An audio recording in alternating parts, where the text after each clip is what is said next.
even, you know, not that I'd be the clearing house or nothing like that right there, but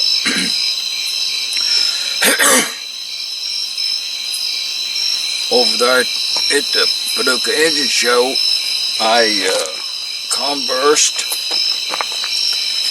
I was glad to see Mr. Jack Rudolph. I was glad to see him. You know, he's got all of them Maytags and Briggs Strattons in that trailer with the matching motorhome all of them years. Worked up there somewhere in the automobile industry, you know, in the factory, Jack did. When he retired. But anyways, I got to know Jack through the years, and I liked the man. He liked to have fun. But what I'm getting at is Jack had a stroke. Passing out there in the engine world. Because there's a lot of engine people passing away this year. But anyways, I talked to Mr. Jack up there at the gas engine show. And you know what I mean? You have to tell it like you know it. But, you know, Jack, he didn't even know me. And we sat there and talked for some amount of time. And he told me his story about his stroke. But he don't know nothing. He told me that stroke wiped his memory out completely. The man don't know nothing, and he knows that. But I asked him, you know what I mean? I wonder, you know what I mean? I wonder about it. But I asked Jack. I felt that I know Jack one time in the past enough that I could ask him. And he wouldn't care about it. You know what I mean? And I don't think he cares about me telling the story. He was at the gas engine show. But you know, I tried to relate to Jack a couple of instances that, you know, that he and I knew and laughed about at the time, and we have laughed about it several times in between. I built Jack Randolph from up there. He's up in Illinois up there. And someone watching this channel is going to know the story. If I can indulge you for a bit. If I can indulge you for a bit, I'll tell it to you that Mr. Jack Randolph, and I told him about it, and he had no memory of it, none. You know what I mean? I think that he said it in an apologetic way, but it was not necessary. It was not necessary. But, you know, I don't know what kind of stroke Jack had. I didn't talk to his wife. I solely talked to him. And you know, if memory comes to him like today, and he remembers that, and I think that he'll smile. Because I related to Jack a story, how I knowed Jack Rudolph, is... and I had known Jack and traded with him some years prior, but it was a rainy, cool morning. It was on the cold side for some reason. I don't remember that part, but I do. I was in my camper in my Toyota truck, and Jack, I'd stayed the night over there, and Jack was in him, and I'm thinking the other guy's name, and I can't think of that, you know. So, you know, if I lost some brain cells along the ways, then you know, I mean, I've got an excuse for, you know, but anyways, I don't remember that on my side of it. But I had built. Oh no, they was across the aisle in a pickup truck with the tailgate down, and they had some engines sitting there, and I don't know if they'd stayed in the motel that morning or drove down. I'm not sure about that. But anyways, When I got out of that camper truck early, like I say, there was a dew on the ground. I drug this hot air engine out that I had built.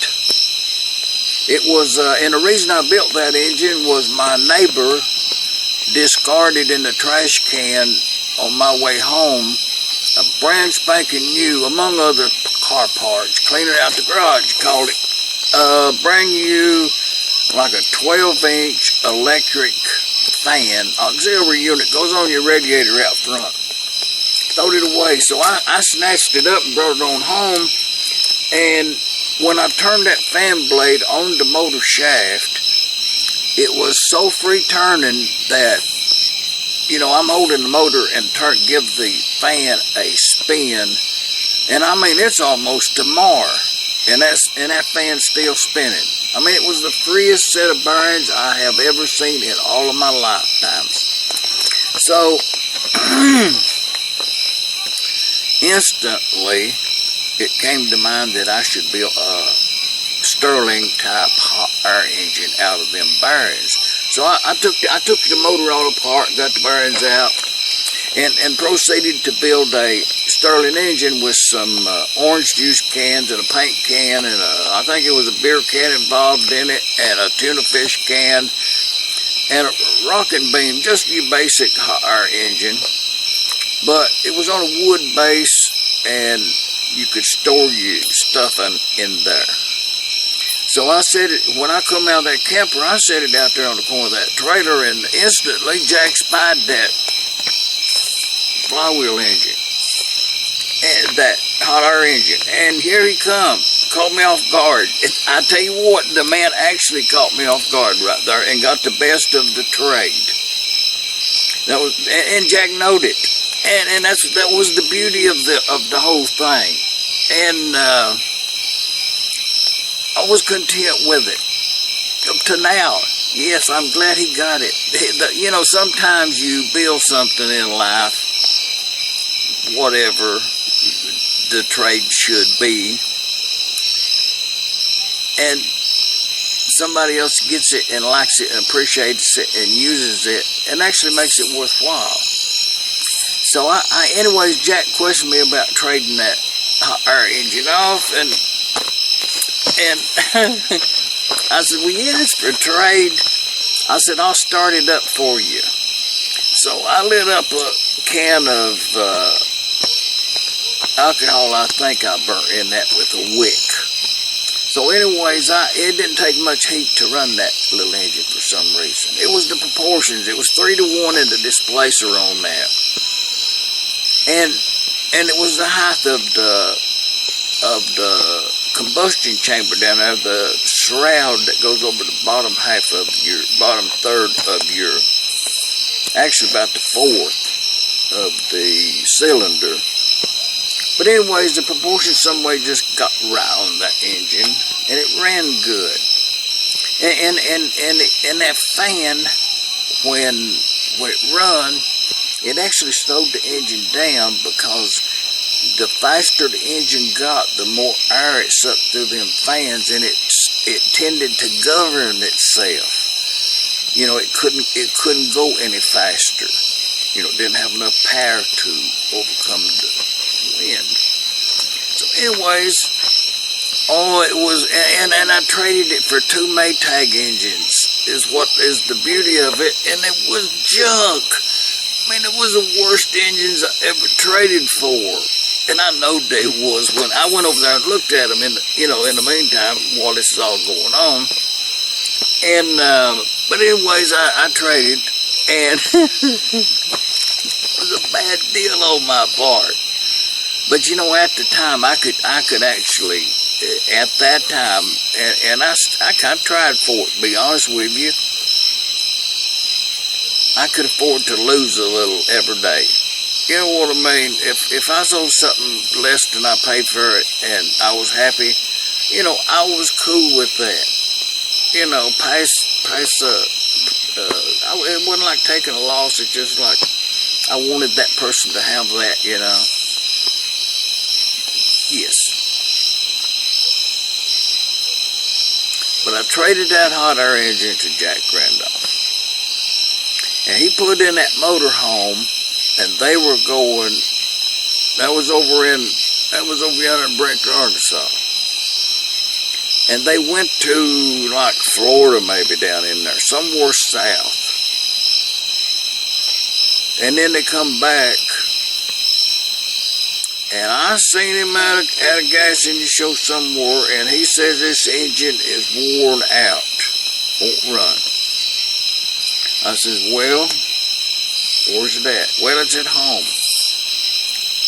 So anyways, the next engine show, it was for me to go there and get that engine and take it home and put bushings in it and fix it and take it back to him, which I did.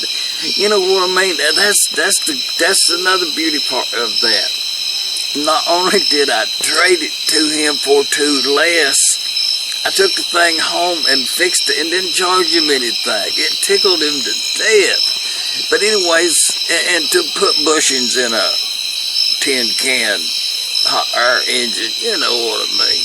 But I ordered some Teflon and some kind of carbon or something or other and made some bushings. It ran really good. And I painted the base and took it back to Jack, and it was really good. And he took the engine to gas engine shows and actually got it out and the public seen it. That was my payment for that. That's what I considered my good part of that he actually put it on public display. And he told people that I built it. He didn't take credit for it, you know. Paging through some old photographs, I came up on this picture right here of that engine that I built for Mr. Jack. This was the rebuilt. He lived up there. He lives at Grafton, Illinois, up there. The reason I built that was that fan right there. I think that was about a 14-inch. Then the rest of it was built, proportionally. Engine ran extremely well. You use some kind of straight line motion there I spent some days there studying on that there linkage for that.